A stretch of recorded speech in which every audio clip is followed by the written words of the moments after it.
Sebelumnya KPK menetapkan Lukas NMB menjadi tersangka dugaan suap dan gratifikasi serta tindak pidana pencucian uang. NMB diduga menerima suap 1 miliar rupiah dan gratifikasi yang mencapai 46,8 miliar rupiah. Suap diduga diberikan PT Tabi Bangun Papua Rianto Laka guna memenangkan proyek tender jangka panjang bernilai 41 miliar rupiah di Provinsi Papua. Selain tersangka suap, KPK belakangan juga menetapkan Lukas sebagai tersangka tindak pidana pencucian uang. Ia diduga berupaya menyamarkan harta kekayaan yang diperoleh melalui korupsi dengan mengubah bentuknya menjadi aset berharga atau menggunakan nama orang lain sebagai pemilik. Sudah ada rekan kami Dian Silitonga yang memantau jalannya persidangan di Pengadilan Tipikor. Dian, apa saja poin dakwaan terhadap Lukas NMB yang telah dibacakan oleh Jaksa Penuntut Umum? Ya, Juno, poin-poin dakwaan yang tadi disampaikan oleh Jaksa Penuntut Umum intinya adalah Jaksa Penuntut Umum mendakwa Gubernur Papua Nonaktif Lukas NMB ini melakukan tindak pidana korupsi berupa penerimaan suap dan gratifikasi di mana nilainya ini disinyalir atau diduga mencapai lebih dari 45,8 miliar rupiah. Tadi dalam dakwaan Jaksa Penuntut Umum juga menyebutkan bahwa Lukas NMB ketika menjabat sebagai Gubernur Papua ini menerima suap dan gratifikasi dari dua pihak. Yang pertama adalah dari Piton Enumbi yang merupakan direktur dan juga pemilik dari PT Melonesia Mulia yang perusahaannya bergerak di sektor perdagangan dan juga usaha konstruksi.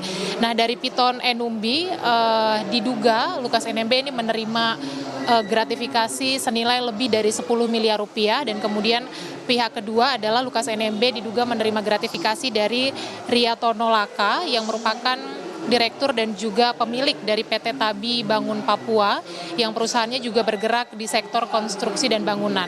Nah, nilai gratifikasi yang diterima oleh Lukas NMB dari Rianto Laka ini diduga mencapai lebih dari 44 miliar rupiah dan juga ada suap senilai 1 miliar rupiah.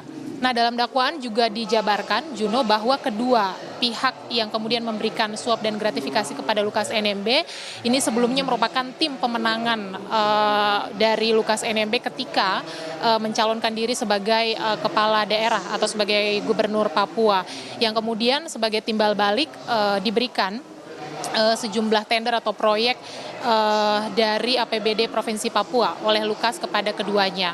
Nah, tadi dalam dakwaan juga Jaksa Penuntut Umum kemudian mendakwa Lukas NMB dengan 3 pasal terkait dengan pemberantasan tindak pidana korupsi.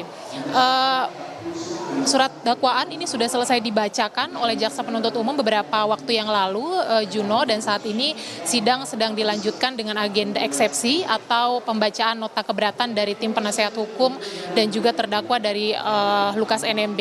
Tadi setelah dakwaan dibacakan oleh Jaksa Penuntut Umum, Lukas NMB juga dipersilahkan oleh Majelis Hakim untuk memberikan tanggapan dan tadi Lukas NMB menyampaikan keberatan atas dakwaan yang dibacakan oleh jaksa. Yang pertama adalah Lukas NMB mengaku bahwa nilai suap 1 miliar rupiah yang didakwakan oleh Jaksa Penuntut Umum itu bukan diperoleh dari hasil suap tetapi memang uang miliknya pribadi, dan kemudian juga Lukas menyanggah atau menyangkal terlibat dalam upaya tender, dan kemudian juga Lukas mengklaim bahwa proses persidangan yang ia jalani ini dirasa sangat diskriminatif. Nah, kemudian poin terkait dengan diskriminatif dan juga kondisi Lukas yang sedang sakit tetapi terkesan sidang dipaksakan ini juga tadi menjadi poin yang cukup alot, Juno, saat sidang hendak dimulai. Tadi kalau Anda saksikan, saudara, sidang ini cukup lama dimulai karena ada perdebatan antara penasehat hukum juga dengan majelis hakim terkait dengan izin Lukas NMB ini bisa mengikuti persidangan. Majelis hakim bertumpu pada surat keterangan dokter, tetapi tim penasehat hukum dan juga Lukas NMB bersikeras pada posisi bahwa Lukas sedang sakit dan seharusnya tidak digelar atau tidak bisa mengikuti persidangan.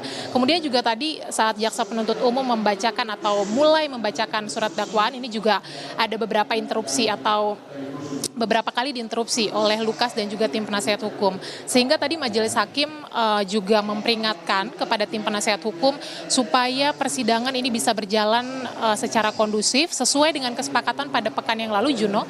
Kalau kita ingat sidang perdana pada pekan lalu digelar secara daring atau secara online, tapi kemudian dari pihak Lukas NMB menginginkan supaya sidang berjalan secara fisik atau offline, dan kemudian juga ada kesepakatan bahwa ya sidang akan digelar secara offline kalau pihak dari penasehat hukum dan juga terdakwa bisa memastikan keamanan dan kondusivitas sidang. Kalau hari ini sidangnya berjalan tidak aman, maka tadinya majelis hakim akan kembali memutuskan supaya sidang perkara Lukas NMB ini digelar secara online atau secara daring, karena memang berdasarkan putusan Mahkamah Agung tahun 2020 ini memungkinkan agar sidang pidana ini bisa digelar secara online. Nah, saat ini sidang masih berlangsung. Tadi saya sudah sampaikan agendanya adalah pembacaan eksepsi. Kita akan pantau sama-sama poin-poin apa yang sesungguhnya disampaikan oleh tim penasehat hukum maupun juga nanti yang akan disampaikan oleh Lukas NMB terkait dengan dakwaan yang sudah lebih dulu dibacakan oleh jaksa penuntut umum. Juno. Baik, terima kasih atas laporan lengkap Anda, jurnalis Kompas TV Dian Silitonga dari Pengadilan Tipikor Jakarta.